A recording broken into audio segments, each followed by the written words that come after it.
ಸತ್ಯಶೋಧನಾ ಸಮಿತಿಯ ಎಲ್ಲ ನನ್ನ ಸದಸ್ಯರೇ ಮತ್ತು ಮಾಧ್ಯಮದ ಎಲ್ಲ ನನ್ನ ಮಿತ್ರರೇ, ಕಳೆದ ಒಂದು ತಿಂಗಳಿಂದ ಯಲಹಂಕ ತಾಲೂಕು ಕೋಗಲು ಬಡಾವಣೆ ಬ್ಯಾಟರಾಯನಪುರ ವಿಧಾನಸಭಾ ಕ್ಷೇತ್ರಕ್ಕೆ ಸೇರಿದಂಥ ಕೋಗಲು ಬಡಾವಣೆ ಬಂಡೆ 99 ಸರ್ವೆ ನಂಬರ್ ಅಲ್ಲಿ ಏನು ಕಳೆದ 2 ವರ್ಷಗಳಿಂದ ಅಕ್ರಮವಾಗಿ ಬಾಂಗ್ಲಾ ಮತ್ತು ರೋಹಿಂಗ್ಯಾ ವಿದೇಶಿಯರು ಅಕ್ರಮ ಆಧಾರ್ ಕಾರ್ಡು ವೋಟರ್ ಲಿಸ್ಟ್ಗಳನ್ನೆಲ್ಲ ಕೂಡ ಮಾಡಿಸ್ಕೊಂಡು ಅಲ್ಲಿ ಸುಮಾರು 167ಕ್ಕೂ ಹೆಚ್ಚು ತಾತ್ಕಾಲಿಕ ಮನೆಗಳನ್ನು ಕಟ್ಕೊಂಡು ವಾಸ ಮಾಡ್ತಾಯಿದ್ರು. ಈ ವಿಚಾರವಾಗಿ ಸರ್ಕಾರ ಅಂದರೆ ಅದು ಮೊದಲು ಬಂಡೆ ಜಾಗ, ಬಂಡೆ ಅಂದರೆ ಅದು 106 ಅಡಿ ಆಳದವರೆಗೂ ಕೂಡ ಬಂಡೆಯನ್ನು ತೆಗೆದಂಥ ಒಂದು ದೊಡ್ಡ ಬಂಡೆ ಜಾಗ, ಖರಾಬು. ಆ ಜಾಗದಲ್ಲಿ ಡೆಬ್ರಿಜನ್ ಹಾಕಿ ಮಣ್ಣು ಮುಚ್ಕೊಂಡು ಬಂದಿದ್ದರು.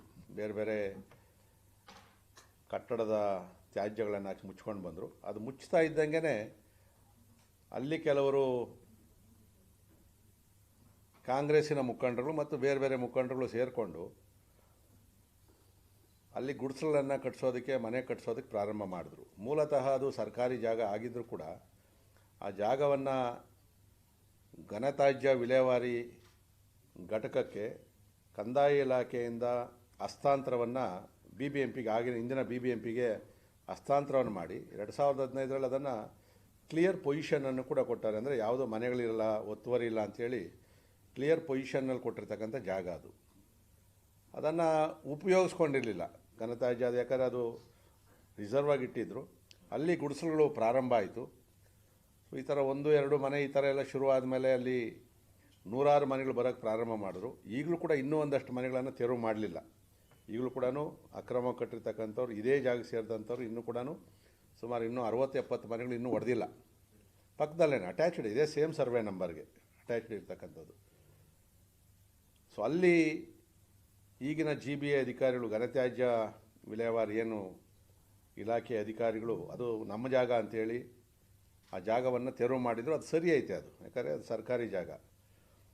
ತೆರವು ಮಾಡಿದ್ದಾದಮೇಲೆ ತಕ್ಷಣ 2 ದಿನದಲ್ಲಿ ಕೇರಳದ ಮುಖ್ಯಮಂತ್ರಿಗಳು ಪಿಣರಾಯಿರವರು ಅವ್ರಿಗೆ ಯಾರು ಸುದ್ದಿಯನ್ನು ಕೊಟ್ಟರೋ ಮತ್ತು ಅವ್ರು ಯಾವುದೇ ರಾಜಕೀಯ ದುರುದ್ದೇಶ ಇತ್ತೋ ಮತ್ತು ಈಗ ನಡೀತಕ್ಕಂಥ ಚುನಾವಣೆಯಲ್ಲಿ ಅಲ್ಪಸಂಖ್ಯಾತರ ಮತಗಳನ್ನು ಪಡೆಯೋ ದೃಷ್ಟಿಯಿಂದ ಟ್ವೀಟ್ ಮಾಡಿದ್ರು. ಈ ಥರ ನಮ್ಮ ಕೇರಳದ ಅಲ್ಪಸಂಖ್ಯಾತರ ಮನೆಗಳನ್ನೆಲ್ಲ ಕೂಡ ನಿರ್ದಾಕ್ಷಿಣ್ಯವಾಗಿ ತೆರವು ಮಾಡ್ತಾ ಇದ್ದಾರೆ, ಅವ್ರು ರಕ್ಷಣೆ ಕೊಡಬೇಕು ಅಂತಕ್ಕಂಥ ಒಂದು ಹೇಳಿಕೆಯನ್ನು ಕೊಟ್ಟಾದ ಮೇಲೆ ಹಿಂದೆಯೇ ಕಾಂಗ್ರೆಸ್ಸಿನ ಪ್ರಧಾನ ಕಾರ್ಯದರ್ಶಿ ಮತ್ತು ಕೇರಳದ ಮುಖಂಡರು, ಕಾಂಗ್ರೆಸ್ ಮುಖಂಡರಾದಂಥ ವೇಣುಗೋಪಾಲ್ ಅವರು ಕೂಡ ನಮ್ಮ ರಾಜ್ಯ ಸರ್ಕಾರಕ್ಕೆ, ಕಾಂಗ್ರೆಸ್ಸಿನ ಸರ್ಕಾರಕ್ಕೆ ಆದೇಶವನ್ನು ಕೊಡ್ತಾರೆ. ಅವರಿಗೆ ರಕ್ಷಣೆಯನ್ನು ಕೊಡಬೇಕು, ಅವರಿಗೆ ಪುನರ್ವಸತಿ ಕಲ್ಪಿಸಬೇಕು ಅಂತೇಳಿ. ಅಂದರೆ ಪೈಪೋಟಿ ಇವೆರಡೂ ಕೂಡ ಚುನಾವಣಾ ದೃಷ್ಟಿಯಿಂದ ಅಂತೇಳಿ ಜಗಜ್ಜಾಹೀರಾಗಿರ್ತಕ್ಕಂಥದ್ದು.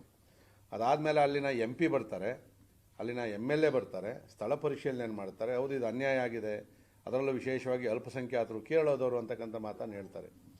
ಅದಾದ ಮೇಲೆ ಅಲ್ಲಿಯವರೆಗೂ ಕೂಡ, ಯಾಕಂದರೆ ಅಲ್ಲಿರ್ತಕ್ಕಂಥ ಪ್ರಭಾವಿ ಕಂದಾಯ ಸಚಿವರ ಕ್ಷೇತ್ರ ಅದು, ಅವರು ಇಡೀ ರಾಜ್ಯದಲ್ಲಿ ಯಾವುದೇ ಒತ್ತುವರಿ ಇರಲಿ ನಿರ್ದಾಕ್ಷಿಣ್ಯವಾಗಿ ತೆರವು ಮಾಡಬೇಕು ಅಂತೇಳಿ ಪ್ರತಿ ಶನಿವಾರ ಜಿಲ್ಲಾಧಿಕಾರಿಗಳ ನೇತೃತ್ವದಲ್ಲಿ 106 ಜಮೀನುಗಳನ್ನು, ಎಕರೆಗಳನ್ನು ವಶಕ್ಕೆ ತಗೊಂಡಿರ್ತಕ್ಕಂಥ ಅತ್ಯಂತ ಪ್ರಾಮಾಣಿಕವಾಗಿರ್ತಕ್ಕಂಥ ಮಂತ್ರಿಗಳಿರ್ತಕ್ಕಂಥ ಕ್ಷೇತ್ರ ಅದು.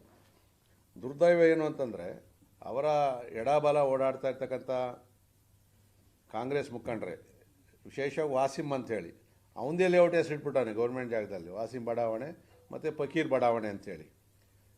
ಇದು ಅವ್ರ ಗಮನಕ್ಕಿದೆ, ಅದು ಇಲ್ಲ ಅಂತಲ್ಲ. ಆ ತೆರವು ಮಾಡೋವಂಥ ಸಂದರ್ಭದಲ್ಲಿ ಆ ಸಚಿವರು ಕೂಡ ಯಾವುದೇ ಹೇಳಿಕೆಗಳನ್ನು ಕೊಡಲಿಲ್ಲ, ಸ್ಥಳ ಪರಿಶೀಲನೆಯನ್ನು ಮಾಡಲಿಲ್ಲ ಮತ್ತು ಯಾವುದೇ ಮಾಧ್ಯಮದವ್ರ ಕೈಗೂ ಕೂಡ ಸಿಕ್ಕಿರಲಿಲ್ಲ. ಅವರು ಯಾವಾಗ ಒಂದು ಸಾರಿ ಸರ್ಕಾರ ತೆರವು ಮಾಡ್ತು, ಮಾಧ್ಯಮಗಳಲ್ಲಿ ಬರೋಕ್ಕೆ ಶುರುವಾಯಿತು, ಕೇರಳದಲ್ಲಿ ಮತ್ತು ಅಲ್ಲಿನ ರಾಜಕಾರಣಿಗಳ ಪ್ರವೇಶ ಆಯಿತು. ಇಲ್ಲಿನ ನಮ್ಮ ಮುಖ್ಯಮಂತ್ರಿಗಳ ಆದಿಯಾಗಿ ಭಾಳ ತುರ್ತಾಗಿ ಕ್ರಮ ತಗೊಬೇಕು. ಅಷ್ಟು ಜನಕ್ಕೆ 165 ಕುಟುಂಬಗಳೇನೈತೆ ಅಷ್ಟು ಜನಗಳು ಕೂಡ ನಾವು ಪುನರ್ವಸತಿಯನ್ನು ಕಲ್ಪಿಸ್ತೀವಿ ಅಂತ ಕೇಳಿ ಅರಾತುರಿಯಲ್ಲಿ ಮೀಟಿಂಗ್ಗಳನ್ನು ಮಾಡಿ ಅದರಲ್ಲಿ ವಸತಿ ಸಚಿವರು ಇವರು ಎಲ್ಲ ಸೇರಿಕೊಂಡು ಅನೌನ್ಸು ಮಾಡ್ತಾರೆ. ಅನೌನ್ಸ್ ಮಾಡೋದ್ರ ಜೊತೆಯಲ್ಲಿ ಅವ್ರ ಪೂರ್ವಾಪರನೂ ವಿಚಾರಿಸೋದೇ ಇಲ್ಲ ಅವರು. ಅವ್ರು ಯಾರು ನಾವು ಹೇಳ್ತಾ ಇರ್ತಕ್ಕಂಥದ್ದು ಮತ್ತು ಮಾಧ್ಯಮಗಳಲ್ಲಿ ಬಂದಿರೋದು ಅವರು ವಿದೇಶಿಯರಿಂದ ಬಂದಿರೋರು, ಬಾಂಗ್ಲಾದೇಶಿಗಳು, ರೋಹಿಂಗಿಗಳು, ಇವರೆಲ್ಲ ಪೂರ್ವಾಪರ ತನಿಖೆ ಮಾಡಬೇಕು ಅಂದರೂ ಕೂಡ ಯಾವುದೇ ಹೇಳಿಕೆಗಳನ್ನು ಕೊಡಲಿಲ್ಲ. ಅವ್ನು ತನಿಖೆ ಮಾಡ್ತೀವಿ ಅಂತ ಹೇಳಿಲ್ಲ. ಅಷ್ಟು ಜನಕ್ಕೆ ಪುನರ್ವಸತಿಯನ್ನು ಬೈಯಪ್ಪನಹಳ್ಳಿಯಲ್ಲಿ ಕೊಡ್ತೀವಿ, ರಾಜೀವ್ ಗಾಂಧಿ ಹೌಸಿಂಗ್ ಕಾರ್ಪೊರೇಷನ್ ನಿರ್ಮಾಣ ಆಗುತ್ತೆ ಮನೆಗಳು ಅಂತ ಹೇಳ್ತಾರೆ ಅವರು. ರಾಜೀವ್ ಗಾಂಧಿ ಹೌಸಿಂಗ್ ಕಾರ್ಪೊರೇಷನ್ಗೆ 6 ವರ್ಷಗಳಿಂದ ಕೂಡ 50,000 1 ಲಕ್ಷ ದುಡ್ಡನ್ನು ಕಟ್ಟಿ ಸುಮಾರು 15,000ಕ್ಕೂ ಹೆಚ್ಚು ಜನ ಇನ್ನೂ ಕೂಡ ಕಾಯ್ತಾ ಇದ್ದಾರೆ ಮನೆಗಳು ಸಿಗಲಿಲ್ಲ ಅಂತೇಳಿ. ಅವ್ರಿಗೆ ಯಾರಿಗೂ ಕೊಟ್ಟಿಲ್ಲ. ಅವರು 1 ಲಕ್ಷ 5 ವರ್ಷ 6 ವರ್ಷ ಅಂತಂದರೆ ಅವ್ರು ಬಡ್ಡಿಗೆ ತಂದು ಒಡವೆ ಮಾರೋ ಏನೋ ಮಾಡಿ ಕೊಟ್ಟಿರ್ತಾರೆ ಅವ್ರಿಗೆ. ಇದರ ಜೊತೆಯಲ್ಲಿ BBMP ಅವರು ಹೇಳ್ತಾರೆ ನಾವು ಒಂಟಿ ಮನೆ ಸ್ಕೀಮಲ್ಲಿ ಅಮೃತ ಯೋಜನೆ ಅಡಿಯಲ್ಲಿ 5 ಲಕ್ಷ ರೂಪಾಯಿ ಅವ್ರಿಗೆ ನಾವು ದುಡ್ಡು ಕೊಡ್ತೀವಿ ಅಂತ ಹೇಳ್ತಾರೆ, 30. ಅದಾದಮೇಲೆ ಅಲ್ಪಸಂಖ್ಯಾತ ಇಲಾಖೆಯಿಂದ 2.5 ಲಕ್ಷ ಕೊಡ್ತೀವಿ ಅಂತೇಳಿ ವಸತಿ ಸಚಿವರು ಅನೌನ್ಸ್ ಮಾಡ್ತಾರೆ. ಅಂದರೆ 10.5 ಲಕ್ಷ ರೂಪಾಯಿ ಬೆಲೆ ಬಾಳ್ತಕ್ಕಂಥ ಮನೆಯನ್ನು 2.5 ಲಕ್ಷ ರೂಪಾಯಿ ಕೊಟ್ಟರೆ ಸಾಕು, ನಿಮಗೆ ಕೊಟ್ಬಿಡ್ತೀವಿ ಅಂತೇಳಿ ಅಲ್ಲಿ ಒಂದೇ ಒಂದು, ಅದು S12 ಸ್ಟಿಲ್ತ್ ಮತ್ತು 12 ಫ್ಲೋರ್ ಇರ್ತಕ್ಕಂಥ ಅಪಾರ್ಟ್ಮೆಂಟ್ ಅದು. ಮತ್ತು ಲಿಫ್ಟೆಲ್ಲ ಇರ್ತದೆ, ಮೇಂಟೆನೆನ್ಸ್ ಇರ್ತದೆ, ಪ್ರತಿ ತಿಂಗಳು ಕೂಡ ಮೇಂಟೆನೆನ್ಸ್ ಕೊಡಬೇಕು. ಅದು ಇನ್ನೂ ಯಾರೋ ದುಡ್ಡು ಕೊಟ್ಟು ಅವ್ರ ಮನೆ ಸಿಗ್ತದೆ ಅಂತ ಹೇಳಿದ್ರೆ ಮನೆ ಅವ್ರು ಕೊಡ್ತಾ ಇಲ್ಲ, ಇವ್ರು ಕೊಡೋದಕ್ಕೆ ಅರಾತುರಿಯಲ್ಲಿ ಅನೌನ್ಸ್ ಮಾಡಿದ್ರು. ಸೊ ಅದಾದಮೇಲೆ ನಮ್ಮ ರಾಜ್ಯಾಧ್ಯಕ್ಷರು ಒಂದು ಸತ್ಯಶೋಧನಾ ಸಮಿತಿಯನ್ನು ಮಾಡಬೇಕು ಅಂತೇಳಿ ಅದಕ್ಕೆ ಮೊದಲು ನಮ್ಮ ವಿರೋಧ ಪಕ್ಷದ ನಾಯಕರಂತ ಆರ್ ಅಶೋಕ್ ಅವರು, ಛಲವಾದಿ ನಾರಾಯಣಸ್ವಾಮಿ ಅವರು ಎಲ್ಲ ನಮ್ಮ ತಮ್ಮೇಶ್ ಗೌಡರು ಎಲ್ಲ ಹೋಗಿ ಸ್ಥಳ ಪರಿಶೀಲನೆಯನ್ನು ಕೂಡ ಮಾಡಿ ಬಂದಾದಮೇಲೆ ಅದರ ಸಂಪೂರ್ಣವಾದಂಥ ವರದಿಯನ್ನು ಕೊಡಬೇಕು ಅಂತೇಳಿ ನಮ್ಮ 5 ಜನಗಳ ತಂಡವನ್ನು ಕೂಡ ಮಾಡಿದ್ರು. ಸೊ ಅದಾದಮೇಲೆ ನಾವು ಸ್ಥಳ ಪರಿಶೀಲನೆಯನ್ನು ಕೂಡ ನಾವು ಮಾಡಿದ್ವಿ. ಸೊ ಮಾಡೋಂಥ ಸಂದರ್ಭದಲ್ಲಿ ನಾವು ಸ್ವಲ್ಪ ತಡ ಆಯಿತು, ಅಂದರೆ ಒಂದು ವಾರ 10 ದಿನ ಆಯಿತು ನಾವು ಲೋಗೋಷ್ಠರೊಳಗಡೆಗೆ. ಅಲ್ಲಿ ಯಾರು ಬಾಂಗ್ಲಾ ಮತ್ತು ರೋಹಿಂಗ್ಯಾದವರಿದ್ದರು ನಾವು ಪರಿಶೀಲನೆ ಮಾಡಿದಾಗ ಅವ್ರು ಯಾರೂ ಕೂಡ ಅಲ್ಲಿ ಇರಲಿಲ್ಲ. ಆಲ್ರೆಡಿ ಅವ್ರನ್ನ ಶಿಫ್ಟ್ ಮಾಡಿದರು. ಯಾಕಂದರೆ ಅದಕ್ಕೆ ಮೊದಲೇ ಮಾಧ್ಯಮಗಳು ಕೂಡ ಸಾಕಷ್ಟು ಹೋಗಿ ಅವ್ರನ್ನೆಲ್ಲ ಒಬ್ಬೊಬ್ಬರನ್ನು ಇಂಟ್ರ್ಯೂ ಮಾಡೋವಂಥ ಸಂದರ್ಭದಲ್ಲಿ ಕೆಲವರು ತಡವರಿಸಿ ಉತ್ತರ ಕೊಡುವಂಥದ್ದು, ಸಿಗಾಕ್ಕೊಂತೀವಿ ಅಂತೇಳಿ ಭಾಳ ವ್ಯವಸ್ಥಿತವಾಗಿ ಅವರನ್ನು ಬೇರೆ ಕಡೆ ಶಿಫ್ಟ್ ಮಾಡೋವಂಥ ಕೆಲಸ ಮಾಡಿ ಅಲ್ಲಿ ಸುತ್ತಮುತ್ತಲು ಯಾರಿದ್ರಲ್ಲ ಅಲ್ಪಸಂಖ್ಯಾತರು, ಮುಸ್ಲಿಮ್ಸು, DJ ಹಳ್ಳಿಯವರು, ಕಾಡ್ಗೊಂಡಹಳ್ಳಿಯವರು ಮತ್ತು ಆ ಕೋಗಲ ಬಂಡೆ ಹತ್ರ ಬೇರೆ ಬೇರೆ ಇನ್ನೂ ಆ ಸುತ್ತಮುತ್ತಲು ಯಾರಲ್ಲಿ ಬಾಡಿಗೆ ಮನೆ ವಾಸ ಇದ್ದರು ಅವ್ರನ್ನ ತಂದು ಅಲ್ಲಿ ಕುಂಡಿಸಿದ್ರು. ನಾವು ಯಾರು ಹೋದರೂ ಕೂಡ ನಾನು 20 ವರ್ಷದಿಂದ ಇದ್ದೀನಿ, 15 ವರ್ಷ ಇದ್ದೀನಿ ಅಂತೇಳಿ ಆಧಾರ್ ಕಾರ್ಡ್ ಅವರೆಲ್ಲ ಕೊಡ್ತಾರೆ. ಮತ್ತು ಅವ್ರ ಕರೆಂಟ್ ಬಿಲ್ ಇಲ್ಲ, ಏನಿಲ್ಲ. 15 ವರ್ಷ 20 ವರ್ಷದಲ್ಲಿ ಇಲ್ಲ. ನಾವೆಲ್ಲ ಎಲ್ಲ ಸ್ಯಾಟಲೈಟ್ ಇಮೇಜ್ಗಳನ್ನು ಕೂಡ 2013ರಿಂದ ತೆಗೆದಿದ್ದೀವಿ ನಾವು. ಇದರಲ್ಲೈತೆ ನಿಮಗೆ ಬುಕ್ಕನ್ನು ಆಮೇಲೆ ನಿಮಗೆಲ್ಲ ಕೊಡ್ತೀವಿ. ಅದರಲ್ಲಿ ಯಾವುದೇ ಮನೆಗಳು ಕೂಡ ಆಗಿರಲಿಲ್ಲ. ಸೊ ಇಷ್ಟಾದ ಮೇಲೆ ನಾವು ಸತ್ಯಶೋಧನಾ ಸಮಿತಿಯವರಲ್ಲೂ ತಾವು ಕೂಡ ಇದ್ರಿ, ನಾವೆಲ್ಲ ಹೋದಾಗ ಕೆಲವರು ಕೇಳಿದಾಗ ನಾವು 7 ವರ್ಷ ಇದ್ವಿ, 8 ವರ್ಷ ಇದ್ವಿ, ಈ ಥರ ಎಲ್ಲ ಕುಡಿದ್ರು. ಕೊನೆಗೆ ನಮಗೂ ಧಿಕ್ಕಾರಗಳು ಹಾಕೋಕ್ಕೂ ಶುರು ಮಾಡಿದ್ರು. ಗೋ ಬ್ಯಾಕ್ BJP ಅನ್ನೋ ಥರ ಶುರು ಮಾಡಿದ್ರು. ನಾವು ಕೂಡ ಅಲ್ಲಿ ಹೇಳಿರ್ತಕ್ಕಂಥದ್ದು, ನೀವು ನಿಜವಾದ ಸ್ಥಳೀಯ ಮುಸ್ಲಿಮರಾದರೆ ನಮ್ಮದು ವಿರೋಧ ಇಲ್ಲ, ನಿಮಗೆ ನಿಯಮಾನುಸಾರ ಏನು ಕೊಡಬೇಕು ನಾವು ಕೂಡ ರೆಕಮೆಂಡ್ ಮಾಡ್ತೀವಿ. ಆದರೆ ಲೋಕಲ್ವರೆಗೂ ನೀವು ಬಾಂಗ್ಲಾದೇಶದವ್ರಿಗೆ, ರೋಹಿಂಗ್ಯಾದವ್ರಿಗೆ, ಮುಸ್ಲಿಮರನ್ನ ಕಾರಣಕ್ಕೋಸ್ಕರ ಅವ್ರು ನೀವೇನಾದರೂ ಜೊತೆಯಲ್ಲಿ ಇಟ್ಕೊಂಡು ಮಾಡ್ತು ಅಂದರೆ ನಾವು ಸುಮ್ಮನೆ ಇರೋದಿಲ್ಲ ಅಂತ ಹೇಳಿದ್ವಿ. ಸೊ ಅದಾದಮೇಲೆ ಎಲ್ಲ ದಾಖಲೆಗಳನ್ನು ಕೂಡ ಅವತ್ತೊಂದೇ ದಿನ ಅಲ್ಲ, ನಾವು ಅಲ್ಲಿ ಲೋಕಲಲ್ಲಿರ್ತಕ್ಕಂಥ ಬೇರೆ ಬೇರೆಯವ್ರನ್ನೆಲ್ಲ ವಿಚಾರಿಸಿ, ಅಲ್ಲಿನ ಮುಸ್ಲಿಂ ಲೀಡರ್ನೆಲ್ಲ ವಿಚಾರಿಸಿ ದಾಖಲೆಗಳನ್ನು ನಮ್ಗೆ ಏನೇನು ಸಿಕ್ಕಿದೆಯೋ ಎಲ್ಲ ದಾಖಲೆಗಳನ್ನು ಕೂಡ ನಾವು ಸಂಗ್ರಹ ಮಾಡಿದ್ವಿ. ಸುಮಾರು ಅಷ್ಟು ಜನದ ಆಧಾರ್ ಕಾರ್ಡನ್ನು ಸಂಗ್ರಹ ಮಾಡಿದ್ವಿ ನಾವು. ಯಾರು ಅಲ್ಲಿ ಮೊದಲು ಅರ್ಜಿಗಳನ್ನು ಹಾಕ್ಕೊಂಡ್ರಲ್ಲ, ಇವರು ಯಾವಾಗ ಮನೆ ಕೊಡ್ತೀವಿ ಅಂತ ಹೇಳಿದ್ರು ಎಲ್ಲ ಅರ್ಜಿ ಕೂಡ ಶುರು ಮಾಡಿಬಿಟ್ರು. ಅಂದರೆ ಬಾಂಗ್ಲಾ ರೋಹಿಂಗ್ಯಾದವರು ಸೇರಿದಂಗೆ ಕೊಟ್ಟಿರೋದೇನು ಅವ್ರ ಹತ್ರ Aadhaar card, voter ID card, ಇಷ್ಟು ಬಿಟ್ಟರೆ ಇನ್ನೇನೂ ಇಲ್ಲ. ಕರೆಂಟ್ ಬಿಲ್ ಇಲ್ಲ, ಟ್ಯಾಕ್ಸ್ ಕಟ್ಟಿರೋವಂಥದ್ದಿಲ್ಲ, ಏನೂ ಇಲ್ಲ. ಅದೆರಡೇ ಕೊಟ್ಟಿರ್ತಕ್ಕಂಥದ್ದು. ಸೊ ನಾವು ಅದನ್ನು ಅಷ್ಟನ್ನು ಸಂಗ್ರಹ ಮಾಡಿ ನಮ್ಮ ಆಧಾರ್ ಕಾರ್ಡು ಸಂಬಂಧಪಟ್ಟಂಥ ಅಧಿಕಾರಿಗಳು ಖನಿಜ ಭವನದಲ್ಲಿ ಏನಿದ್ರು ಮೇಡಮ್ ಅವರು, ಅವ್ರಿಗೆ ನಾವು ಅಷ್ಟನ್ನು ಕೊಟ್ವಿ. ಇದರ ಡೀಟೇಲ್ಸ್ ಬೇಕು. ಅಂದರೆ ಡೀಟೇಲ್ ಅಂದರೆ ಒರಿಜಿನಲಿ ಈ ದೇಶದವರ ಇಲ್ಲ ಹೊರಗಡೆಯಿಂದ ಬಂದು ಅಕ್ರಮವಾಗಿ ಮಾಡ್ಕೊಂಡಿದ್ದಾರೆ ಅಂತೇಳಿ ಕೊಟ್ವಿ. ಅವ್ರು ಹೇಳಿದ್ರು ನಾವು ನಿಮ್ಗೆ ಕೊಡೋಕ್ಕಾಗೋದಿಲ್ಲ, ಮತ್ತು ಈ ಆಧಾರ್ ಕಾರ್ಡೆಲ್ಲ ನಿಮ್ಗೆ ಹೆಂಗೆ ಸಿಕ್ತು ಅಂತ ಹೇಳಿದ್ರು. ನಾವು ಹೇಳಿದ್ವಿ ನಾವು ಹೋದಾಗ ನಮ್ಮ ಕೈ ಕೊಟ್ಟಿದ್ದಾರೆ ಅವರೆಲ್ಲ, ನಮಗೆ ಅರ್ಜಿಗಳು ಕೊಟ್ಟಿರ್ತಕ್ಕಂಥದ್ದು ಒರಿಜಿನಲ್ಲೇ ನಮ್ಮ ಹತ್ರ ಐತೆ ಅಂತ ಹೇಳಿದ್ವಿ. ಅವ್ರು ಹೇಳಿದ್ರು DC ಅವ್ರ ಕಡೆಯಿಂದ ಇದು ಬರಬೇಕು ಅಂದರು. DC ಅವ್ರಿಗೆ ನಾವು ಒಂದು ಲೆಟ್ರನ್ನು ಕೊಟ್ವಿ. ಸೊ ಅವರು ಅದನ್ನೇ ಕೇಳಿದ್ರು, ಇಷ್ಟು ಆಧಾರ್ ಕಾರ್ಡ್ ನಿಮಗೆಲ್ಲಿ ಸಿಕ್ತು ಅಂತೇಳಿ. ಸರ್ ಊರೆಲ್ಲ ಓಡಾಡ್ತಾ ಐತೆ, ನಮ್ಗೆ ಸಿಗೋದೇನು ದೊಡ್ಡದಲ್ಲ, ನಮ್ಗೆ ಕೊಟ್ಟವ್ರೆ, ಇದನ್ನು ಮಾಹಿತಿಯನ್ನು ನೀವೊಂದು ಲೆಟ್ರ್ ಬರೀರಿ ಅಂತ ಹೇಳಿದ್ರು. ಇಲ್ಲಿವರೆಗೂ ಕೂಡ ಜಿಲ್ಲಾಧಿಕಾರಿಗಳ ಕಚೇರಿಯಿಂದ ಆಧಾರ್ ಕಾರ್ಡ್ ಡಿಪಾರ್ಟ್ಮೆಂಟ್ಗೆ ಇನ್ನೂ ಕೂಡ ಹೋಗಲಿಲ್ಲ. ಅದನ್ನು ಹಂಗೆ ಪೆಂಡಿಂಗ್ ಇಟ್ಕೊಂಡು ಕೂತ್ಕೊಂಡವ್ರೆ. ಇದು ಒಂದು ಭಾಗ. ಸೊ ಇದಾದ ಮೇಲೆ ಇಲ್ಲಿದ್ದಂಥ ರೋಹಿಂಗ್ಯಾದವರು ಮತ್ತು ಬಾಂಗ್ಲಾದವರು ಎಲ್ಲಿದ್ವಿ ಅಂತೇಳಿ ಸ್ವಲ್ಪ ಪತ್ತೆ ಮಾಡಿದ್ವಿ ನಾವು, ಎಲ್ಲಿಗೆ ಶಿಫ್ಟ್ ಆಗಿರ್ಬೋದು ಅಂಥೇಳಿ. ಅಲ್ಲೇ ಬೆಳ್ಳಳ್ಳಿ ಸರ್ವೆ ನಂಬರ್ 55, ಅದು 250 ಎಕರೆ ಇರ್ತಕ್ಕಂಥ ಜಾಗ, ಅದು ಸರ್ಕಾರಿ ಅಂತ ನಮ್ಮದು ವಕ್ಫ್ ಅಂತೇಳಿ ಅವ್ರ ಕೇಸ್ಗಳು ನಡೀತಾ ಇದ್ದಾವೆಲ್ಲ ಕೂಡ. ಅದರಲ್ಲಿ ಒಬ್ಬ ಮುಸ್ಲಿಮ್ ಏನು ಮಾಡವನೇ ಅವ್ರ ಜಾಗದಲ್ಲಿ ಕುಂಡಿಸವನೆ, ಗುಡಿಸ್ಲಾಕಿ. ನೀವು ಹೋದರೆ ಗೊತ್ತಾಗ್ತದೆ, ನೀವು ನಾಳೆನೇ ಹೋಗ್ಬೋದು.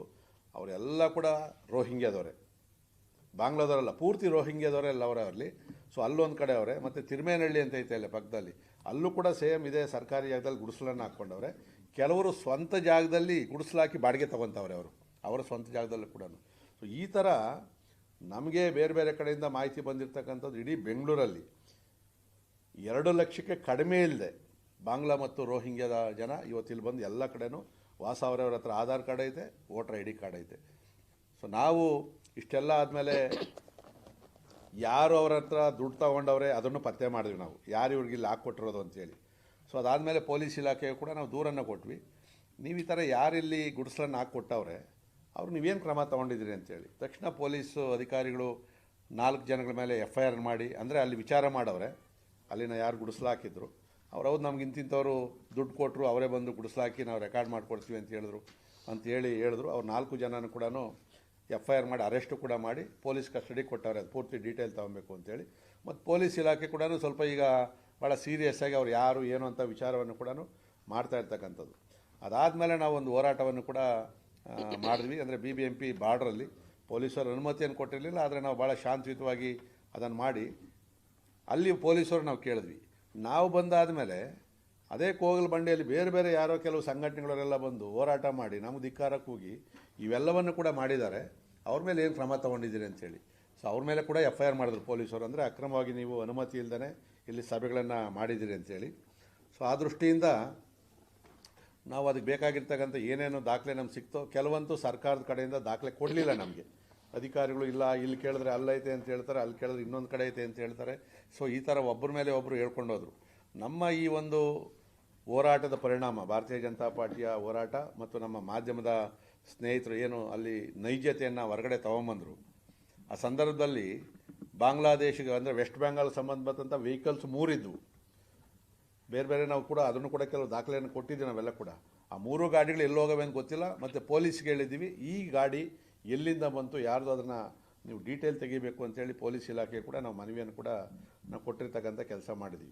ಕೊನೆಗೆ ಏನು ಮುಖ್ಯಮಂತ್ರಿಗಳು ಅಷ್ಟು ಜನಕ್ಕೆ ನಾವು ವಸತಿಯನ್ನು ಕೊಡ್ತೀವಿ, ದಾಖಲೆಗಳನ್ನು ಪರಿಶೀಲನೆ ಮಾಡ್ತೀವಿ ಅಂತೇಳಿ ಡೀಟೇಲ್ ಭಾಳ ಏನು 15 ದಿನ ಬೇರೆ ಕೆಲಸನೇ ಇಲ್ಲ ಅವ್ರಿಗೆ. ತಹಸೀಲ್ದಾರರು ನಮ್ಮ ಆಫೀಸಲ್ಲಿಲ್ಲ, DC ಅವರು ಕೂಡ ಇಲ್ಲ, ಎಲ್ಲ ಬರೀ ಇದೆ. ಈ ಜನಗಳಿಗೋಸ್ಕರನೇ ಪೂರ್ತಿ ಡೀಟೇಲ್ಗಳನ್ನು ಕಲೆಕ್ಟ್ ಮಾಡಿದ್ರು BBMPಯಿಂದ ಹಿಡಿದು. ಕೊನೆಗೆಲ್ಲ ಹೋಗಿ ಫೈನಲ್ಗೆ ಹೋಗಿ ಇವತ್ತು ಉಳ್ಕೊಂಡಿರೋದು 26 ಜನ ಮಾತ್ರ ದಾಖಲೆಗಳು ಸಿಕ್ಕೈತೆ ಅಂತೇಳಿ. ಅಂದರೆ 165ರಿಂದ 26 ಇಳ್ಕೊಂಡಿದ್ರು. ನಾವೇನಾದರೂ ಈ ಹೋರಾಟ ಮಾಡಲಿಲ್ಲ ಅಂತ ಹೇಳಿದರೆ ಅಷ್ಟು ಜನಕ್ಕೆ ಬೈಯಪ್ಪನಹಳ್ಳಿಯಲ್ಲಿ ಜಾಗಗಳನ್ನು ಕೊಡ್ತಾಯಿದ್ರು. ಸೊ ಈ 26ರಲ್ಲಿ ನಿಜವಾಗಿದ್ದಾರಾ?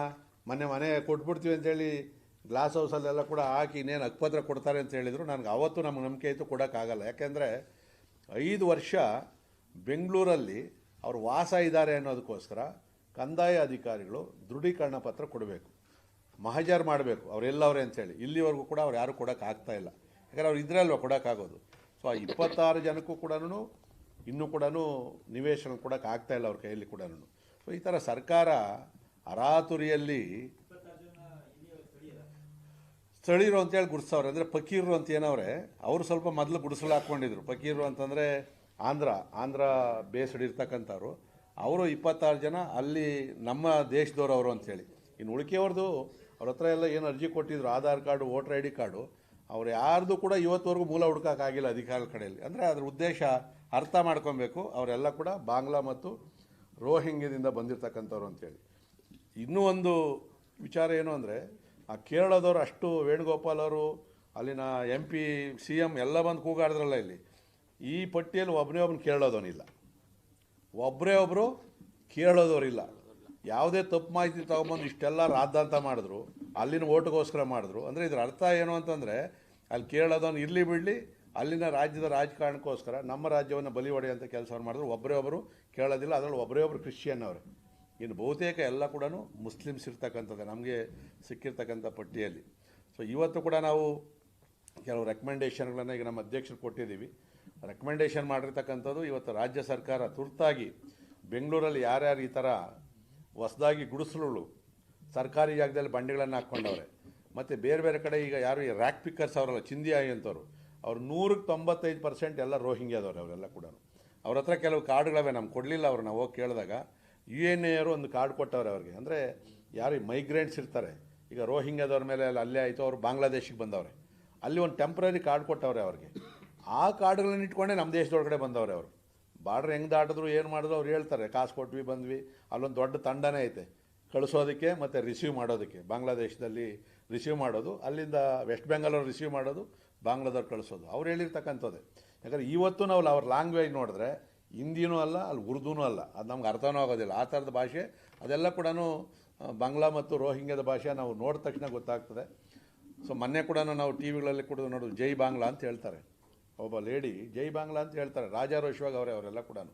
ಸೊ ಇದಕ್ಕೆ ಇವತ್ತು ನಾವು ನಮ್ಮ ಅಧ್ಯಕ್ಷರಿಗೆ ರೆಕಮೆಂಡೇಷನ್ ಕೊಟ್ಟಿರ್ತಕ್ಕಂಥದ್ದು ಪ್ರಮುಖವಾಗಿ. ಇವತ್ತೇನು 2 ಲಕ್ಷಕ್ಕೂ ಅಧಿಕವಾಗಿ ರೋಹಿಂಗ್ಯಾ ಮತ್ತು ಬಾಂಗ್ಲಾದವ್ರು ಇದ್ದಾರೆ ಅಂತಕ್ಕಂಥದ್ದು ನಮಗೆ ಕೆಲವು ವರದಿಗಳು ಬಂದಿದೆ. ಸೊ ಅದನ್ನೆಲ್ಲ ಕೂಡ ಪರಿಶೀಲನೆ ಮಾಡಿ ಅವರ ಮೂಲ ಏನು ಅವೆಲ್ಲವನ್ನು ತಗೊಂಡು ಅವರನ್ನು ಅರೆಸ್ಟ್ ಮಾಡಿ ಅವರ ದೇಶಕ್ಕೆ ವಾಪಸ್ ಕಳಿಸೋದು, ಇಲ್ಲ ಕಾನೂನು ಕ್ರಮ ಏನು ತಗೊಂತೀರೋ ಅವೆಲ್ಲವನ್ನು ಕೂಡ ನೀವು ಮಾಡಬೇಕು ಅಂತಕ್ಕಂಥದ್ದು ಮಾಡಿದ್ದೀವಿ. ಮತ್ತು ಇವತ್ತೇನು ನೀವು ಮನೆಗಳನ್ನು ಕೊಡ್ತಕ್ಕಂಥದ್ದು ಮಾಡ್ತೀವಿ, 15,000 ಜನ ಮೇಲೆ ಪಟ್ಟು ಅಪ್ಲಿಕೇಶನ್ ಹಾಕ್ಕೊಂಡು ಏನು ವೆಯ್ಟ್ ಮಾಡ್ತಾ ಇದ್ದಾರೆ, ಅವರು ನೀವು ಇನ್ನೂ ಮನೆಗಳನ್ನು ಕೊಟ್ಟಿಲ್ಲ. ಈ ಥರ ನೀವು ಅಕ್ರಮವಾಗಿ ಮನೆ ಕೊಡುವಂಥದ್ದು ಮತ್ತು ಅವರಿಗೆ ಸಹಾಯಧನ ಕೊಡ್ತಕ್ಕಂಥದ್ದು ಯಾವುದೇ ಕಾರಣದಿಂದ ಮಾಡಬಾರ್ದು. ನಿಯಮ ಏನೈತೆಯೋ ಆ ನಿಯಮದ ಪ್ರಕಾರ ಮಾಡಬೇಕೆ ಹೊರತು ಮಾನವೀಯತೆಯ ದೃಷ್ಟಿಯಿಂದ. ಯಾಕಂದರೆ ಇವತ್ತು ರಾಜಗಾಲುವೆ ಮೇಲೆ ಇರ್ತಕ್ಕಂಥವ್ರನ್ನ ಕೂಡ ಮನೆಗಳು ಹೊಡೆದಾಕಿದ್ವಿ ನಾವು. ಬೇರೆ ಬೇರೆ ಕಡೆ ಕಾಚರ್ನಲ್ಲಿ ಕೆರೆಯಲ್ಲಿ ಮನೆ ಕಟ್ಟಿದ್ರು ಅಂತೇಳಿ ಗುಡಿಸೋಕೆ ಬೆಂಕಿನೇ ಇಟ್ಟರು, ಅವ್ರಿಗೂ ಕೂಡ ಪರಿಹಾರವನ್ನು ಕೊಟ್ಟಿಲ್ಲ ನಾವು. ಆ ಕಾಡ್ಗೊಂಡಹಳ್ಳಿ ಹತ್ರ. ಅದಾದಮೇಲೆ ಕೆಲವರು ಸರ್ಕಾರಿ ಜಾಗದಲ್ಲಿ 94cc ಅಪ್ಲಿಕೇಶನ್ ಹಾಕ್ಕೊಂಡ್ರು ಕೂಡ ಸರ್ಕಾರ ಅವ್ರು ಕೊಡಲಿಲ್ಲ, ಅವರನ್ನು ತೆರವು ಮಾಡಿದ್ದೀರಿ ನೀವೆಲ್ಲ ಕೂಡ. ಕೆರೆ ಅಂಗಳದಲ್ಲಿ ಇರ್ತಕ್ಕಂಥವ್ರನ್ನ ತೆರವು ಮಾಡಿದ್ದೀರಿ. ಅವರು ಎಲ್ಲ ನಮ್ಮ ಕನ್ನಡಿಗರೇ, ಇಲ್ಲಿರ್ತಕ್ಕಂಥವ್ರೆ. ಯಾರೋ ನಮ್ಮ ಗುಲ್ಬರ್ಗ ಆ ಕಡೆಯಿಂದ ಬಂದು ಇಲ್ಲಿ ಕೂಲಿ ನಾಲಿ ಮಾಡ್ಕೊಂಡು ಅವರೆಲ್ಲ ಇದ್ದಂಥವ್ರು. ಅವ್ರಿಗೆ ನೀವೇನು ಪರಿಹಾರ ಕೊಡದೆ ಹೊರದೇಶದವ್ರಿಗೆ ನೀವು ಈ ಥರ ಕುಮ್ಮಕ್ಕು ಕೊಡ್ತಕ್ಕಂಥದ್ದು ಯಾವುದೇ ಕಾರಣದಿಂದ ಭಾರತೀಯ ಜನತಾ ಪಾರ್ಟಿ ಒಪ್ಪೋದಿಲ್ಲ. ಮತ್ತು ಅವ್ರನ್ನೆಲ್ಲನೂ ಕೂಡ ತಕ್ಷಣ ಪರಿಶೀಲನೆ ಮಾಡಿ ಪೊಲೀಸ್ ಇಲಾಖೆ ಸಮರ್ಥವಾಗಿ ಐತೆ. 2023ರಲ್ಲಿ ಇದೇ ನಾನು ಏನು ಹೇಳಿದೆ, ಬೆಳ್ಳಳ್ಳಿಯಲ್ಲಿ ಈಗಿನ RC ರೀಜನಲ್ ಕಮಿಷನರ್ ಏನವ್ರೆ ಅವರೇ ಎನ್ಕ್ವೈರಿ ಮಾಡವ್ರೆ, ಇವರೆಲ್ಲ ರೋಹಿಂಗ್ಯಾದವರು, ಇವ್ರನ್ನೆಲ್ಲ ಕೂಡ ತನಿಖೆ ಮಾಡಿ ಹೊರಗಡೆಗೆ ಹಾಕಬೇಕು ಅಂತೇಳಿ. ಅದೇ RCನೇ ಈಗಲೂ ಕೂಡ ಇರ್ತಕ್ಕಂಥದ್ದು. ಅದು ವರದಿ ಕೂಡ ಅದನ್ನು ಕೂಡ ನಾವು ಲೆಟರ್ಗಳನ್ನ ಏನೇನು ಬರೆದವ್ರೆ ಎಲ್ಲವನ್ನು ಕೂಡ ಈ ಒಂದು ನಾವು ಈ ಸತ್ಯಶೋಧನಾ ಸಮಿತಿ ವರದಿಯಲ್ಲಿ ನಾವು ಡೀಟೇಲ್ ಅಂದರೆ ನಮ್ಗೆ ಏನೇನು ಮಾಹಿತಿ ಸಿಗ್ತಾ ಮ್ಯಾಕ್ಸಿಮಮ್ಮು ನಾವೆಲ್ಲ ಕೂಡ ಹಾಕಿದ್ದೀವಿ. FIR ಕಾಪಿಗಳು, ಏನೇನು ಕರೆಸ್ಪಾಂಡೆನ್ಸ್ ಆಯಿತು ಎಲ್ಲವನ್ನು ಕೂಡ ಈ ವರದಿಯಲ್ಲಿ ಕೂಡ ನಾವು. ಈಗ ಒಂದು ರಾಜ್ಯ ಸರ್ಕಾರನೇ ಮಾಡಲಿ, ಅಕಸ್ಮಾತ್ ನಿಮ್ಮ ಕೈಲಿ ಆಗೋದಿಲ್ಲ, ಇದು ಅಂತಾರಾಷ್ಟ್ರೀಯ ಮಟ್ಟದಾಯಿತು ಅಂತಂದರೆ ನಮಗೆ NIA ಕೊಡಲಿ ಅಂತೇಳಿ. ಸೊ ನಮ್ಮ ಒತ್ತಾಯ, ನಮ್ಮ ರೆಕಮೆಂಡೇಷನ್ ಇರ್ತಕ್ಕಂಥದ್ದು ಇದು ಹೊರದೇಶದವರು ಬಂದಿರೋದ್ರಿಂದ ನೀವು ಇಲ್ಲಿವರೆಗೂ ಈ ಸರ್ಕಾರ ನೀವು ಅವ್ರಿಗೆ ಅರಾತುರಿಯಲ್ಲಿ ಅವ್ರಿಗೆ ಮನೆಗಳನ್ನು ಕೊಡೋಕೆ ಹೊರಟಿರೋರು, ಇದರಲ್ಲಿ ನ್ಯಾಯ ಕೊಡ್ತೀರಿ ಅನ್ನೋದೇ ನಮಗೇನು ಗ್ಯಾರಂಟಿ ಇಲ್ಲ. ಸೊ ಅದಕ್ಕೋಸ್ಕರ ನೀವ್ಯಾಕೆ ತಲೆ ಮೇಲೆ ಹಾಕ್ಕೊಂತೀರಿ? ನೀವು NIAಗೆ ನೇರವಾಗಿ ಕೊಡ್ತು ಅಂತಂದರೆ ಅಲ್ಲಿ ಅವರೆಲ್ಲ ಕೂಡ ಅವ್ರ ಮೂಲ ಎಲ್ಲವನ್ನು ಹುಡುಕಿ ಯಾರ್ಯಾರು ವಿದೇಶಿಯರಿದ್ದಾರೆ ಅವ್ನು ಕಳಿಸ್ತಕ್ಕಂಥ ಕೆಲಸ ಮಾಡ್ತಾರೆ. ಇದು ಯಾವುದೋ ಒಂದು ಪಕ್ಷದ ವಿಚಾರ ಅಂತಲ್ಲ, ಇದು ನಮ್ಮ ಮಣ್ಣಿನ ವಿಚಾರ, ನಮ್ಮ ರಾಜ್ಯದ ವಿಚಾರ, ದೇಶದ ಆಂತರಿಕ ಭದ್ರತೆಯ ವಿಚಾರ ಆಗಿರೋದ್ರಿಂದ ಇದರಲ್ಲಿ ಯಾವುದೇ ಮುಲಾಜು ನೀವು ನೋಡೋಂಗಿಲ್ಲ, ನಾವು ಕೂಡ ನೋಡೋಂಗಿಲ್ಲ. ಅದಕ್ಕೋಸ್ಕರ NIA ಕೊಡಬೇಕು ಅಂತಕ್ಕಂಥ ಆಗ್ರಹವನ್ನು ಕೂಡ ನಾವು ರೆಕಮೆಂಡೇಷನ್ ಮಾಡಿದ್ದೀವಿ.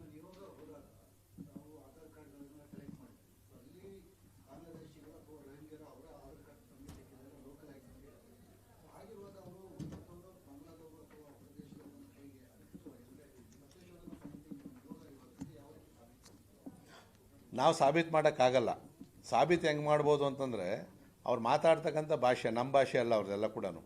ಮತ್ತು ಅಲ್ಲಿ ಯಾರು ಅಲ್ಪಸಂಖ್ಯಾತರು ಕೆಲವರು ಈ ಲೋಕಲರಿದ್ದರು ಅವರೇ ಹೇಳಿರ್ತಕ್ಕಂಥದ್ದು ನಮಗೆ ಮಾಧ್ಯಮದಲ್ಲೂ ಹೇಳೋರೆ, ಸೋಷಿಯಲ್ ಮೀಡಿಯಾದಲ್ಲಿ ಕೂಡ ಬಂದೈತೆ. ಅವ್ರು ಹೇಳ್ತಾರೆ ಬಾಂಗ್ಲಾದವರು ಕೂಡ ಇಲ್ಲಿ ಬಂದವ್ರೆ ಸರ್, ಅವ್ರಿಗೋಸ್ಕರ ನಮ್ಮನ್ನ ಯಾಕೆ ತೊಂದರೆ ಕೊಡ್ತಾಯಿದ್ದೀರಿ ನೀವು ಅಂತೇಳಿ. ನಾವು ಹೇಳಿದ್ವಿ ನೀವು ಅವ್ರನ್ನ ಕಳಿಸ್ರಿ, ನೀವು ಅವ್ರನ್ನ ಐಡೆಂಟಿಫೈ ಮಾಡಿರಿ ಯಾರು ಬಾಂಗ್ಲಾದವರು ಅಂತೇಳಿ. ಯಾಕಂದರೆ ಈ ಬಾಂಗ್ಲಾದವ್ರನ್ನ ನಮ್ಮನ್ನು ಕಂಡುಹಿಡಿಯೋದು ಮುಖದಲ್ಲಿ ಅಷ್ಟು ಸುಲಭ ಅಲ್ಲ. ಸೇಮ್ ನಮ್ಮ ಥರನೇ ಅವ್ರು, ಯಾಕಂದರೆ ನಮ್ಮದೇ ದೇಶದ ಇದಲ್ವ, ಸೇಮ್ DNA ಅಲ್ಲ ಇರ್ತಕ್ಕಂಥದ್ದು. ಒಂದು ಅವರ ಭಾಷೆಯಿಂದ ನಾವು ಕಂಡುಹಿಡಿಬೋದು, ಎರಡನೇದು ಅವ್ರಿಗೆ ಆಧಾರ್ ಕಾರ್ಡು ವೋಟರ್ ID ಏನು ಕೊಟ್ಟಿದ್ದೀರಲ್ಲ ಅದು ಯಾರು ಮಾಡಿಕೊಟ್ರು, ಎಲ್ಲಿಂದ ಐತೆ ಅಂತೇಳಿ. SIR ಅದರೇ ಬರ್ತಕ್ಕಂಥದ್ದು. ಅದಕ್ಕೆ ಕಾಂಗ್ರೆಸ್ ಅವರು ವಿರೋಧ ಮಾಡೋಂಥದ್ದು. ಅದು ಏನೂ ಡಾಕ್ಯುಮೆಂಟ್ ಇಲ್ಲ, ಅದನ್ನೇ ನಾವು ಕೇಳ್ತಾ ಇರ್ತಕ್ಕಂಥದ್ದು. ಈಗ ನಾವು ಆಧಾರ್ ಕಾರ್ಡ್ಗೆ ಮಾಡಬೇಕಾದ್ರೆ ಕೆಲವು ದಾಖಲೆ ಬೇಕು. ನೀನು ಬಾಡಿಗೆ ಮನೆಯಲ್ಲಿರಬೇಕು, ಎಷ್ಟು ವರ್ಷದಿಂದ ಇಲ್ಲಿದ್ದೀಯಾ, ಇವೆಲ್ಲವನ್ನು ಕೊಡಬೇಕು. ಅದನ್ನೇ ನಾವು ಈಗ ಕೇಳಿರತಕ್ಕಂಥದ್ದು ಡಿಪಾರ್ಟ್ಮೆಂಟ್ಗೆ. ಅದೇನು ಅಂದರೆ ಗೌಪ್ಯ ಅಂತ ಹೇಳ್ತವ್ರೆ. ನಾವು ಹೇಳಿದ್ರೆ ಗೌಪ್ಯದ ಮಾಹಿತಿ ನಮ್ಗೆ ಬೇಡ. ಇವರು ನಮ್ಮ ದೇಶದವರ ಹೊರದೇಶದವರ ಯಾರಿಗೆ ಆಧಾರ್ ಕಾರ್ಡ್ ಮಾಡಿಕೊಟ್ಟವ್ರು ಯಾರು? ಇದಕ್ಕೆ ಏನೇನು ದಾಖಲೆ ನೀವು ಅನೆಕ್ಷರ್ಗಳು ಕೊಟ್ಟವ್ರೆ ಇದನ್ನು ಕೇಳಿರ್ತಕ್ಕಂಥದ್ದು. ಇಲ್ಲಿವರೆಗೂ ಇನ್ನೂ ಸರ್ಕಾರ ಅದ್ರ ಬಗ್ಗೆ ಕೊಟ್ಟಿಲ್ಲ. ಇವನ್ ವೋಟರ್ ಐ ಡಿ ಕೂಡ ನಾವು ಕೇಳಿದ್ದೀವಿ. ವೋಟರ್ ಐ ಡಿ ಕೂಡ ಮಾಡಿಕೊಟ್ಟವ್ರು ಯಾರು, ಹೆಂಗೆ ಮಾಡಿಕೊಟ್ರಿ? ಈಗ ನಾವು ವೋಟರ್ ಐ ಡಿ ಮಾಡಬೇಕಾದ್ರೆ ಹೊರಗಿದ್ದವನಾದರೆ ಫಾರಮ್ 7 ಕೊಟ್ಟು ಕ್ಯಾನ್ಸಲೇಷನ್ ಮಾಡಬೇಕು, ಪ್ರಚುರ ಪಡಿಸ್ಬೇಕು, ಸೇರಿಸ್ಬೇಕು. ನೀವು ಏನು ಫಾರಮ್ 7 ಕೊಟ್ಟಿದ್ದೀರಾ, ಇಲ್ಲ ಹೊಸದಾಗೆ ಮಾಡಿದರೆ ಅವ್ನು ಏನೇನು ಡಾಕ್ಯುಮೆಂಟ್ ತೊಗೊಂಡಿದ್ದೀರಿ, ಮಾಡಿದವ್ರು ಯಾರು, ಇದನ್ನು ತನಿಖೆ ಮಾಡಬೇಕಲ್ವಾ? ನಿಜವಾಗಿ ಈ ದೇಶದಲ್ಲಾದರೆ ನಮ್ಮದೇನು ಅಭ್ಯಂತರ ಇಲ್ಲ. ಆದರೆ ಕಣ್ಣಿಗೆ ಕಾಣಂಗೆ ರಾಜಾರೋಷವಾಗಿ ಅವ್ರು ಹೇಳ್ತಾರೆ ನಾವು ಬಾಂಗ್ಲಾದವರು ಅಂತಲೇ ಹೇಳ್ತಾರೆ. ನಾವು ಏನೂ ಮಾಡದೇ ಇರ್ತಕ್ಕಂಥ ಪರಿಸ್ಥಿತಿ. ನಮ್ಗೆ ಆತಂಕ ಇರೋದು ನಮ್ಮದು ಯಾವುದಾನ ಒಬ್ಬ ನಮ್ಮ ದೇಶದವನು ಹೊರಗಡೆ ಹೋಗಿ ಗೂಢಾಚಾರಿ ಕೆಲಸ ಮಾಡ್ತಾನೆ, ಅಲ್ಲಿ ವಾಸ ಮಾಡ್ತಾನೆ ಅಂದರೆ ಹೊಡೆದೇ ಆಗ್ತಾರೆ ಅತ್ಲ ಕಡೆಗೆ. ಇಲ್ಲಿ ರಾಜಾರೋಷವಾಗಿ ಬಾಂಗ್ಲಾದವ್ರಿಗೆ ನಾವು Aadhaar card, voter I D card ಎಲ್ಲವನ್ನು ಮಾಡಿಕೊಟ್ಟು ವಸತಿಯನ್ನು ಕೊಡ್ತಾ ಇದ್ದೀವಲ್ಲ, ಇದು ಈ ದೇಶದ ಭದ್ರತೆಗೆ ಮತ್ತು ರಾಜ್ಯದ ಭದ್ರತೆಗೆ ಧಕ್ಕೆ ಆಗ್ತದೆ. ಈ ವಿಚಾರವಾಗಿ ನಾವು ಆತಂಕ ವ್ಯಕ್ತಪಡಿಸಿದ್ದೀವಿ ಮತ್ತು ಈ ತನಿಖೆಯನ್ನು NIA ಕೊಡಬೇಕು ಅಂತಕ್ಕಂಥ ಆಗ್ರಹವನ್ನು ನಮ್ಮ ಸತ್ಯದ ಶೋಧನಾ ಸಮಿತಿಯಿಂದ ಕೊಟ್ಟಿದ್ದೀವಿ. ಆಮೇಲೆ ಇದಕ್ಕೆ ಸಂಬಂಧಪಟ್ಟಂಗೆ ನಮ್ಮ ಘನವೆತ್ತ ರಾಜ್ಯಪಾಲರಿಗೂ ಕೂಡ ಈಗ ನಾವು ಸತ್ಯ ಶೋಧನಾ ಸಮಿತಿಯ ಇದು ಮತ್ತು ನಮ್ಮ ಅಧ್ಯಕ್ಷರು ಮತ್ತು ಎಲ್ಲ ನಮ್ಮ ಹಿರಿಯ ಮುಖಂಡರು ಕೂಡ ಹೋಗಿ ರಾಜ್ಯಪಾಲರಿಗೂ ಕೂಡ ನಾವು ಮನವಿ ಪತ್ರವನ್ನು ಕೊಡ್ತಾ ಇದ್ದೀವಿ. 26 ಜನ ಅವರು ಎಲಿಜಿಬಲ್ ಆಗಲ್ಲ. ಅಂದರೆ 26 ಜನ ಸ್ಥಳೀಯರು ಅಂತ ಹೇಳ್ತಾವ್ರೆ ಅವರ ದಾಖಲೆಗಳ ಪ್ರಕಾರ. ಆದರೆ ಸ್ಥಳೀಯರಾದರೆ ಅವರು ದೃಢೀಕರಣ ಪತ್ರ ಕೇಳ್ತಾವ್ರೆ. ಯಾಕಂದರೆ ಈಗ ನಾವು ಯಾವುದೇ ಒಂದು ಮನೆ ಕೊಡಬೇಕಾದ್ರೆ 5 ವರ್ಷ ಬೆಂಗಳೂರಿನಲ್ಲಿ ಕೊಡಬೇಕಾದ್ರೆ ಬೆಂಗಳೂರು ನಗರ ಜಿಲ್ಲೆ ವ್ಯಾಪ್ತಿಯಲ್ಲಿ 5 ವರ್ಷ ಅವ್ರು ವಾಸ ಮಾಡಿರ್ತಕ್ಕಂಥ ದೃಢೀಕರಣ ಪತ್ರ ಕೊಡಬೇಕು. ಆ ದೃಢೀಕರಣ ಪತ್ರ ಕೊಡೋಕೆ ಆಗ್ತಾಯಿಲ್ಲ ರೆವಿನ್ಯೂ ಅವ್ರ ಕೈಲಿ. ಯಾಕಂದರೆ ಅವ್ರು ಅಲ್ಲಿ ಇಲ್ಲೇ ಇಲ್ಲ. ಹೆಂಗೆ ಕೊಡ್ತಾರೆ ನೀವು? ಕೊಟ್ಟರೆ ಅದು ಕೂಡ ಬೋಗಸ್ ಆಗ್ತದೆ. ಸೊ ಅದಕ್ಕೆ ಅವ್ರು ಏನು ಅಂದರೆ ಅಧಿಕಾರಿಗಳು ಹೇಳೋದು ನಾವು ಯಾವುದೇ ಕಾರಣದಿಂದ ದಾಖಲೆ ಇಲ್ಲದೆ ನಾವು ಕೊಡಲ್ಲ, ಅದನ್ನು ನೀವು ಸಸ್ಪೆಂಡನ್ನು ಮಾಡಿರಿ, ಏನಾದರೂ ಮಾಡಿರಿ, ನಾವು ಯಾರು ಕೊಡಲ್ಲ ಅಂತಕ್ಕಂಥ ಮಾತನ್ನು ಅಧಿಕಾರಿಗಳು ಕೂಡ ಹೇಳಿದ್ದಾರೆ. ಇಲ್ಲಿವರೆಗೂ 26 ಜನಕ್ಕೂ ಕೂಡ ವಾಸ ದೃಢೀಕರಣ ಪತ್ರ ರೆವಿನ್ಯೂ ಡಿಪಾರ್ಟ್ಮೆಂಟಿಂದ ಕೊಡಲಿಲ್ಲ ಅಂತಂದರೆ ಅವ್ರ ಎಲಿಜಿಬಿಲಿಟಿ ಬರಲ್ಲ. ಯಾವುದು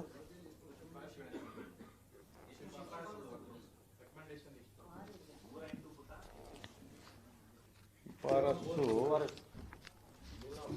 ಅಲ್ಲ ಒಟ್ಟು ನಾವು ಕೊಟ್ಟಿರ್ತಕ್ಕಂಥ ಇವು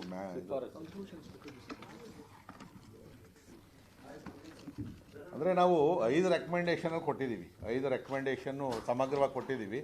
ಅದು ಯಾಕೆ ಮಾಡಬೇಕು ಅನ್ನೋದು ಕೂಡ ನಾವು ವರದಿಯಲ್ಲಿ ಕೊಟ್ಟಿದ್ದೀವಿ. ಅಂದರೆ ಎಲ್ಲೆಲ್ಲಿ ಏನೇನು ವ್ಯತ್ಯಾಸ ಆಗೈತೆ, ಏನು ಮಾಡಬೇಕು ಅಂತೇಳಿ ಭಾಳ ಸಿಂಪಲ್ಲಾಗೆ ಕೊಟ್ಟಿದ್ದೀವಿ. ಒಂದು NIA ಕೊಡಬೇಕು ಮತ್ತು ಏನು ಈ ಥರ ಬಾಂಗ್ಲಾ ರೋಹಿಂಗ್ಯದವ್ರು 2 ಲಕ್ಷಕ್ಕೆ ಮೇಲ್ಪಟ್ಟು ಬೆಂಗಳೂರಲ್ಲವರೆ ಅವ್ರನ್ನೆಲ್ಲ ತನಿಖೆ ಮಾಡಬೇಕು.